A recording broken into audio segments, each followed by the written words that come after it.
Os campos de Elite, nos confins ocidentais de Auren, brilhavam sob um sol que ainda não conhecia traição.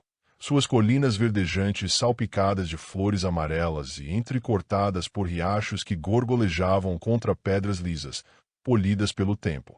O céu era um manto, azul claro, manchado apenas por fiapos de nuvens que deslizavam lentas como fumaça, e o ar trazia o perfume doce da erva recém-cortada, misturado ao cheiro terroso das lavouras que cercavam a vila. Era uma terra generosa, onde o trigo crescia alto e os pomares carregavam frutas tão pesadas que os galhos se curvavam até o chão. Mas mesmo ali, entre os montes que se erguiam suaves ao longe, o vento carregava sussurros, um murmúrio baixo, quase um aviso, que roçava as folhas das faias e se perdia no zumbido das abelhas. Poucos ouviam, ou talvez poucos quisessem ouvir. Kael, um rapaz de 13 invernos, corria pelas trilhas de terra batida, os cabelos negros desgrenhados pelo ar fresco, os olhos cinzentos carregando uma sabedoria que não pertencia à sua idade.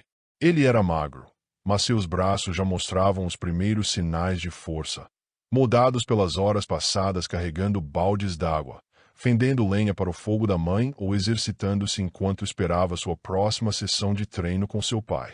Não corria por diversão, como os outros meninos que perseguiam borboletas ou jogavam pedras no riacho. Corria porque o movimento o acalmava, a energia se acumulava em seu ser e o deixava irritado se não a gastasse. Corria porque o silêncio entre os passos era o único lugar onde podia escapar daquela sensação que o seguia desde pequeno. Não sorria muito, e seus lábios raramente se abriam para as conversas bobas que enchiam a praça.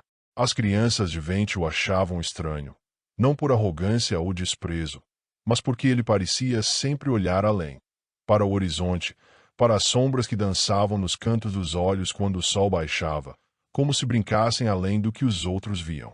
Às vezes, parava no topo de uma colina e ficava ali, observando o horizonte, os punhos cerrados, como se esperasse algo que nunca vinha.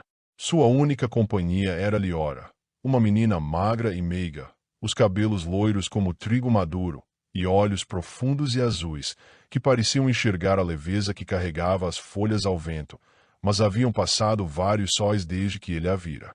Sua mãe havia tido outra filha, Tiana, que nascera com algum tipo de aflição que Kael não entendia, e a mãe não resistiu, falecendo durante o parto. Liora, então, se viu forçada a amadurecer antes do tempo, assumindo de certa forma o lugar da mãe. Sua infância foi interrompida precocemente, e ela passou a ajudar o pai nos cuidados da casa. Sempre que voltava de uma dessas caminhadas solitárias, o sol quente queimando sua nuca, ouvia o som que o fazia parar, o clangor rítmico do martelo contra o ferro, vindo da forja na borda da vila. Era Aldrin, o ferreiro, um homem de barba grisalha e mãos largas como tábuas, que trabalhava com um sorriso torto enquanto contava histórias de batalhas antigas. Kael gostava de ouvi-lo, não pelas façanhas exageradas, mas pelo som do metal dobrando-se à vontade de alguém. Era algo que entendia, algo que podia tocar. Sentia-se atraído pela vibração do martelo e do aço. Ele se aproximou, hesitante, e Aldrin ergueu os olhos, limpando o suor da testa. De novo aqui? Garoto, seu pai já te deu uma espada de verdade? Ou ainda te faz brincar com gravetos? Ele diz que sou muito novo. Kael deu de ombros, o canto da boca subindo num quase sorriso. Aldrin riu, um som rouco como o vento nas colinas. Thorit nunca acha ninguém pronto até quebrar uns ossos. Você vai ver. À frente, a vila de Vente se erguia, aninhada no vale como um ninho de pedras e madeira. Casas de telhados tortos se apertavam umas contra as outras, suas paredes de pedra cinzenta preenchendo vigas de madeira, marcadas por musgo e rachaduras que contavam anos de chuva e sol. Cercas tortuosas, feitas de galhos entrelaçados, mal continham os porcos que grunhiam e as galinhas que se empurravam bicando a terra seca. O cheiro de pão quente misturava-se ao clangor distante de Aldrin, enquanto vozes ecoavam pela praça. Mulheres carregando cestos de peixe fresco do rio. Homens discutindo o tamanho da próxima colheita, crianças gritando em jogos de correr e esconder que Kael nunca entendia. Na praça central, uma fonte antiga jorrava um fio fino de água, cujo som ao cair na bacia de pedra se misturava ao zumbido das moscas que dançavam no ar morno. No extremo oeste da vila, erguia-se a torre do Valtor Ardin, um pináculo de basalto negro que cortava o céu como uma lança esquecida dos tempos antigos, suas janelas estreitas brilhando com o reflexo do sol poente. Era um símbolo de força, sim, mas também um eco de batalhas que poucos se lembravam, e de saberes que haviam se perdido nas dobras do tempo. Ao fundo, como moldura silenciosa, as brumas do grande mar, uma massa cinzenta de pedras e fumaça, por onde nenhum aureano jamais cruzou. Kael parou por um momento, os pés firmes na terra, olhando para a torre. Havia algo nela que o incomodava, não a pedra escura ou o peso de sua sombra, mas as histórias que os mais velhos contavam ao redor das fogueiras, sobre tempos em que homens diferentes governavam com tecnologias que não mais existiam. Ele balançou a cabeça, afastando o pensamento, e seguiu para casa, o som de um corvo grasnando ao longe ecoando em seus ouvidos, como um aviso que não sabia decifrar. Num desses dias, sob o sol alto de um verão que parecia eterno, Torit apareceu na trilha da vila, a armadura tilintando com cada passo, a capa vermelha esfarrapada nas bordas balançando ao vento, ostentava embordado o grifo dourado representando a casa Ardin. Kael correu para encontrá-lo, esquecendo por um instante as sombras que o perseguiam. Segure firme, garoto, Disse Torit, a voz rouca, mas quente, entregando-lhe uma espada de madeira que ele mesmo esculpira. Abraçando o filho com seu braço enorme, pousou a mão em seu ombro, e seguiram para casa conversando alegremente. A casa de Torit e Lissara, afastada da vila, era com certeza a maior delas, um muro baixo de pedras negras, como as da torre, cercava o terreno de ponta a ponta, abraçando a casa de 5 cômodos, a horta da qual Lissara cuidava com esmero, onde havia todo tipo de planta que se possa imaginar, um grande pátio para atividades, seu próprio poço, e um pequeno estábulo para Epona, uma égua de estimação de seu pai, que havia servido em diversas batalhas, com a pelagem branca e dourada. Ela ainda mostrava a força e astúcia ideais para um cavalo de batalha. Eles passaram a tarde no pátio atrás da casa, o chão de terra batida marcado por sulcos de outros treinos.